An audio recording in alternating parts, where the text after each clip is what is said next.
నటుడు మాజీ వైసీపీ నేత పోసాని కృష్ణమురళికి తీవ్ర అస్వస్థతకు గురి కావడంతో జైలు అధికారులు అప్రమత్తమయ్యారు.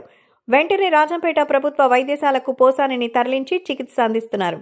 పోసాని కృష్ణమురళిని ఓబులవారిపల్లె పోలీస్ స్టేషన్లో నమోదైన కేసులో భాగంగా అన్నమయ్య జిల్లా పోలీసులు అరెస్ట్ చేసిన విషయం తెలిసిందే. ఇప్పటికే రాష్ట్ర వ్యాప్తంగా పోసాని కృష్ణమురళిపై 14 కేసులు నమోదు కాగా ప్రస్తుతం అన్నమయ్య జిల్లా పోలీసులు అరెస్ట్ చేయడంతో రిమాండ్ ఖైదీగా పోసాని ఉన్నారు. శుక్రవారం జైలుకు తరలించిన సమయంలో గంట వ్యవధిలోనే వాంతులు విరోచనాలతో పోసాని ఇబ్బందులకు గురి కావడంతో జైలు అధికారులు వెంటనే వైద్యులను రప్పించి చికిత్స అందించారు. మరలా శనివారం పోసాని ఆరోగ్యం మరింత క్షీణించగా రాజంపేట వైద్యశాలకు తరలించి చికిత్స అందించారు.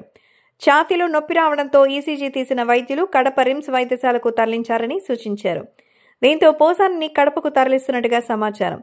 అయితే హైదరాబాద్ మై హోమ్ బుజాలో అరెస్ట్ చేసిన సమయంలో పోసాని కొంత మానసిక ఆందోళన చెందినట్టుగా భావించవచ్చు. పోసానిని అరెస్ట్ చేసిన తర్వాత న్యాయమూర్తి ముందు హాజరుపరిచే సమయంలో రిమాండ్ రిపోర్ట్ని పోలీసులు సమర్పించారు. ఆ రిమాండ్ రిపోర్టులో గతంలో ప్రభుత్వ సలహాదారుగా కొనసాగిన సజ్జల రామకృష్ణారెడ్డి ఆదేశాల మేరకే తాను విమర్శలు చేశారని, ఇదే విషయాన్ని పోసాని అంగీకరించినట్టుగా రిమాండ్ రిపోర్టులో పేర్కొన్నారు. అంతేకాదు పవర్ స్టార్గా అభిమానుల ఆదరణ పొందిన పవన్ కళ్యాణ్ ఉద్దేశించి చేసిన కామెంట్స్పై పోసాని ఉన్నది ఉన్నట్టుగా కుండ బద్దలు కొట్టారని రిపోర్టులో పొందుపరిచారు. పవన్ అభిమానులు రెచ్చగొట్టడానికే తాను అలా మాట్లాడడం జరిగిందని పోలీసులతో అంగీకరించినట్టుగా అయితే తెలిపారు.